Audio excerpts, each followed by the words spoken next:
বাচ্চা ধারণের ক্ষেত্রে মহিলাদের সার্ভিক্স কিংবা জরায়ুর মুখ খুবই গুরুত্বপূর্ণ ভূমিকা পালন করে থাকে।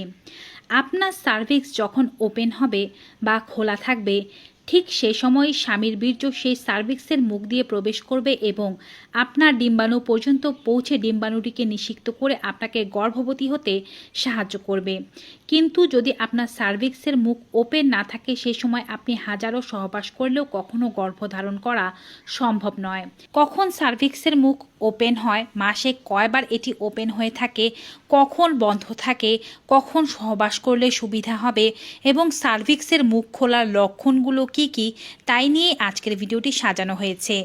আপনাদের মধ্যে যারা গর্ভধারণের চেষ্টা করছেন তারা অবশ্যই চেষ্টা করবেন মা হতে চাই এই কথাটি কমেন্ট বক্সে লিখে দিতে, যেন অন্যরাও আপনার কমেন্ট পড়ে আপনার জন্য প্রার্থনা করতে পারে। Hello friends, welcome to our channel মা হতে চাই। সন্তান নিতে চাওয়া দম্পতিদের সকল সমস্যার সমাধান দিতে ও তাদের সেবা করতে আমাদের চ্যানেল বদ্ধপরিকর। তাই আমাদের চ্যানেলটি সাবস্ক্রাইব করে বেল বাটনে ক্লিক করে দিয়ে অল নোটিফিকেশনে ক্লিক করে দেবেন সকল আপডেট সবার আগে পাওয়ার জন্য। এছাড়াও আমাদের ফেসবুক পেজ মা হতে চাই ফলো করুন, লিংক ডেসক্রিপশন বক্সে পেয়ে যাবেন। চলুন প্রথমেই আমরা জানি একজন নারীর রিপ্রোডাক্টিভ সিস্টেমটি কেমন হয়। প্রথমেই থাকে ভেজাইনা, যেখানে সাধারণত আপনি সহবাস করেন। এই ভেজাইনার পরে থাকে সার্ভিক্স অর্থাৎ জরায়ুর মুখ, তার উপরে থাকে জরায়ু। এখানেই বাচ্চা স্থাপিত হয় ও বড় হয়। তার উপরে ডান দিকে ও বাম দিকে দুটো টিউব থাকে এবং দুটো ওভারি থাকে, ডান ওভারি ও বাম ওভারি। সেখানে ডিম্ব উৎপাদিত হয় এবং সেই ডিম্ব ফেলোপিয়ান টিউবে অপেক্ষা করতে থাকে। যখন সেটি নিষিক্ত হয়ে যায় তখন সেটি ফেলোপিয়ান টিউব থেকে গড়িয়ে গড়িয়ে জরায়ু পর্যন্ত এসে জরায়ুতে নিজেকে স্থাপন করে। আস্তে আস্তে 9 মাসে সেখানে বড় হয় এবং পরে সার্ভিক্সের মুখ দিয়ে বের হয়ে আপনার যোনিপথ দিয়ে বের হয়ে আসে। এই হচ্ছে মূল প্রসেস। এখন কথা হচ্ছে একজন নারীর জরায়ুর এই মুখটি মাসে কতবার ওপেন হয়। আপনার ফুল একটি মাসিক চক্রে এটি মোট 2 বার খুলবে। প্রথমবার খুলবে আপনার মাসিকের সময়, অর্থাৎ যখন আপনার পিরিয়ড হবে, তখন এই মুখটি খুলে যাবে এবং সেই রাস্তা দিয়ে আপনার পিরিয়ড ও এন্ডোমেট্রিয়াম ভেঙে যে অংশগুলো আছে সেগুলো বের হতে থাকবে এবং 5 থেকে 7 দিন রক্তপাতের পর সেই মুখটি কিন্তু আবার বন্ধ হয়ে যাবে। এখন সেটি তখনই খুলবে যখন আপনার ডিম্বস্ফোটন ঘটবে। আর ডিম্বস্ফোটন ঘটার পরে এই মুখটি খুলে যাবে এবং শুক্রাণুকে ভিতরে আগত করার জন্য অপেক্ষা করতে থাকবে। মোটামুটিভাবে 2-3 দিন এই মুখটি খোলা থাকবে। এই সময় যদি আপনি স্বামী সহবাস করেন তবে বীর্যগুলো এই মুখ দিয়ে ভেতরে প্রবেশ করবে এবং আপনার ডিম্বাণুকে নিষিক্ত করবে, যার ফলে আপনি গর্ভবতী হতে পারবেন। এখন কথা হচ্ছে পিরিয়ডের সময় সহবাস করলে আপনি গর্ভবতী হতে পারবেন কিনা। পিরিয়ডের সময় সহবাস করলেও মানুষ গর্ভবতী হতে পারে, যদিও পিরিয়ডের সময় সহবাস করা মোটেও উচিত নয়। কিন্তু কিভাবে গর্ভবতী হতে পারে চলুন জেনে নেই। যে সমস্ত নারীদের সাইকেল অনেক কম দিনের, অর্থাৎ 20 থেকে 22 দিন অন্তর অন্তর যাদের পিরিয়ড হয়ে যায়, তাদের কিন্তু ওভুলেশন হবে তাদের পিরিয়ডের শুরুর দিন থেকে 8ম বা 10মতম দিনের মধ্যেই। তাই যদি তারা পিরিয়ডের শেষের দিনগুলোতে সহবাস করেন, অর্থাৎ পিরিয়ডের 3য়, 4র্থ বা 5ম দিনে সহবাস করেন, সে সময় কিন্তু সার্ভিক্সের মুখটি খোলাই আছে। বীর্য কিন্তু সার্ভিক্সের মুখ দিয়ে ভেতরে প্রবেশ করতে পারবে এবং বীর্য পেটের ভেতরে গিয়ে 3 থেকে 5 দিন পর্যন্ত বেঁচে থাকতে পারে। যেহেতু আপনার পিরিয়ডের 8ম থেকে 10ম দিনের মধ্যেই ওভুলেশন হচ্ছে, সেহেতু সেই বীর্য আপনার ডিম্বকে নিষিক্ত করতে পারবে। কিন্তু পিরিয়ডের প্রথম দিনগুলোতে যে ফ্লো থাকে 1, 2 বা 3 নম্বর দিনে, সে সময় কিন্তু ফ্লো অনেক বেশি থাকে।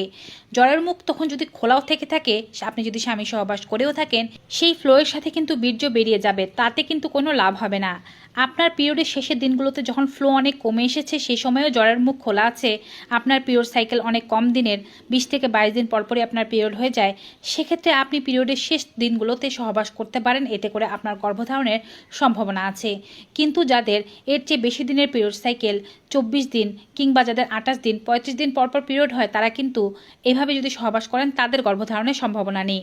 কারণ যতদিনে তারা পিরিয়ডের সময় সহবাস করবেন, তাদের যদি বীর্য ভেতরে প্রবেশ করেও থাকে, 3 থেকে 5 দিনের মধ্যে বীর্য মরে যাবে, কিন্তু ততদিন পর্যন্ত তাদের ওভুলেশনই হয়নি। এবারে দ্বিতীয়বার আরও একবার আপনার সার্ভিক্সের মুখটি খুলবে, সেটি হচ্ছে আপনার ওভুলেশনের সময়। ওভুলেশনের সময় এই মুখটি খোলা হয়ে যায় এবং অপেক্ষা করতে থাকে বীর্যের। সে সময় আপনার শরীরে কিছু লক্ষণ প্রকাশ পেতে থাকে, যেমন সার্ভিক্সের মুখ খোলার সাথে সাথে অনেকেই ডিমের কাঁচা অংশের মতো পিচ্ছিল এক ধরনের স্রাব দেখতে পাবেন, যেটি অনেকটাই টান দিলে একটু লম্বা হতে পারে। একেবারে সাদা অংশের মতো, অর্থাৎ ডিম ভাঙলে যে কাঁচা অংশটি থাকে তার মতো দেখা যাবে। সে সময় আপনার জরায়ু বেশ ভেজা ভেজা থাকবে, বারবার স্রাব নির্গত হবে। আপনার লিবিডো অথবা সেক্স করার ইচ্ছা বৃদ্ধি পেতে পারে এবং এ সময় অনেকেই ব্রেস্টে হালকা ধরনের ব্যথা অনুভব করতে পারেন। তলপেটে চিনচিনে এক ধরনের ব্যথা অনুভব করতে পারেন। এই সময় বেজাল বডি টেম্পারেচার একটু কমে যেতে পারে। আর যারা সার্ভিক্সের মুখ চেক করতে পারেন তারা এই সময় সার্ভিক্সের মুখ চেক করলে খেয়াল করবেন যে এই সময় সার্ভিক্স অর্থাৎ জরায়ুর মুখটি বেশ নরম হয়ে আছে এবং ভেজা ভেজা হয়ে আছে। যদি ভালোভাবে কেউ এক্সামিন করতে পারেন তবে খেয়াল করবেন যে সার্ভিক্সের মুখের অংশটি খোলা আছে। যাদের পিরিয়ড সাইকেল যত দিনের তার থেকে 14 বিয়োগ দিলে যে দিনটি পাওয়া যাবে সেদিনই আপনার ওভুলেশন হয়। অর্থাৎ ধরুন আপনার পিরিয়ড সাইকেল 28 দিনের, 28 দিন অন্তরই আপনার পিরিয়ড হয়। 28 থেকে 14 বিয়োগ দিলে আপনার মাসিক যেদিন শুরু হচ্ছে তার 14তম দিনে আপনার ওভুলেশন হবে। আবার আপনার পিরিয়ড সাইকেল যদি 30 দিনের হয়ে থাকে, আপনি 30 থেকে 14 বিয়োগ দিয়ে দেবেন, আপনি পাবেন 16তম দিন। অর্থাৎ আপনার মাসিক সাইকেলের 16তম দিনই আপনার ওভুলেশন হবে। এভাবে যাদের রেগুলার পিরিয়ড হয়ে থাকে তারা মোটামুটিভাবে পিরিয়ড সাইকেলের মোট সময়কাল থেকে 14 বিয়োগ দিলে ওভুলেশনের দিনটি পেয়ে যাবেন। তবে যাদের মাসিক অনিয়মিত তারা কিন্তু এই নিয়মে সহবাস করলে হবে না, তাদের আগে চিকিৎসা করে মাসিক নিয়মিত করার চেষ্টা করতে হবে। কিংবা তারা ওভুলেশনের দিনটি খেয়াল করার জন্য তাদের শরীরের লক্ষণগুলো খেয়াল করতে পারেন অথবা আল্ট্রাসাউন্ডের মাধ্যমে জানতে পারেন কবে তাদের ওভুলেশন হচ্ছে। এছাড়াও তারা ওভুলেশন টেস্ট কিট ব্যবহারের মাধ্যমে এই নিয়মটি বা এই দিনটি জানতে পারেন। এখন কথা হচ্ছে অনেকেই ভুল করে থাকেন কি, মাসিক যেদিন শেষ হয়েছে সেদিন থেকে তাদের মাসিক সাইকেল গণনা করতে শুরু করেন। মাসিক চক্র গুনতে হবে যেদিন আপনার মাসিক শুরু হয়েছে সেদিনের প্রথম দিনটি থেকে, তাহলেই আপনি ওভুলেশনের দিনটি সঠিকভাবে কাউন্ট করে বের করতে পারবেন। এছাড়াও এখানে আরও একটি ভুল করা হয়ে থাকে, তা হচ্ছে ওভুলেশনের দিনটিতেই শুধু সহবাস করা হয়, তার আগে ও পরে সহবাস করা হয় না। ওভুলেশনের দিনটি ঘড়ির কাঁটার মতো নয় যে এটি একটি নির্দিষ্ট মাপেই চলবে। কখনো কখনো এটি এলোমেলো হতে পারে, বিভিন্ন কারণেই এটি এলোমেলো হয়। আপনার হরমোনাল ইমব্যালেন্স, কোনো মাসে আপনি বেশি এক্সারসাইজ করেছেন, ভালো পুষ্টিকর খাবার খাননি, ওজন বেড়ে গিয়েছে, ওজন কমে গিয়েছে, অনেক কারণে এই দিনটি ভ্যারি করতে পারে। তাই আপনাকে চেষ্টা করতে হবে যেদিন আপনি ওভুলেশন হবে বলে ধারণা করছেন তার অন্ততপক্ষে 2 থেকে 4 দিন আগে থেকেই সহবাস করতে শুরু করা। ওভুলেশনের দিনটিতে অবশ্যই সহবাস করা, ডিমের কাঁচা অংশের মতো স্রাবটি দেখলে অবশ্যই সহবাস করা। কারণ পুরুষের শুক্রাণু আপনার শরীরের মধ্যে 3 থেকে 5 দিন পর্যন্ত বেঁচে থাকতে পারে। আপনি যদি গর্ভধারণ করতে চান এবং আগে থেকেই সহবাস করেন সেক্ষেত্রে কিন্তু শুক্রাণু আগে থেকে আপনার রিপ্রোডাক্টিভ ট্র্যাক্টে অপেক্ষা করতে থাকবে এবং ডিম্বাণু বের হওয়ার সাথে সাথেই তাকে নিষিক্ত করতে পারবে। তাই ওভুলেশনের দিনের 2 থেকে 4 দিন আগে থেকে সহবাস করুন, ওভুলেশনের দিন সহবাস করুন, এর পরে 2 দিন সহবাস করুন। এতে গর্ভধারণের সম্ভাবনা অনেকাংশেই বেড়ে যাবে। ভিউয়ার্স, আশা করছি আজকের এই ভিডিওটির মাধ্যমে আপনারা অনেক তথ্য পেয়েছেন। ভিডিওটি ভালো লেগে থাকলে বেশি বেশি সকলের সাথে শেয়ার করে দিন যেন সবাই এই তথ্যগুলো পেতে পারে।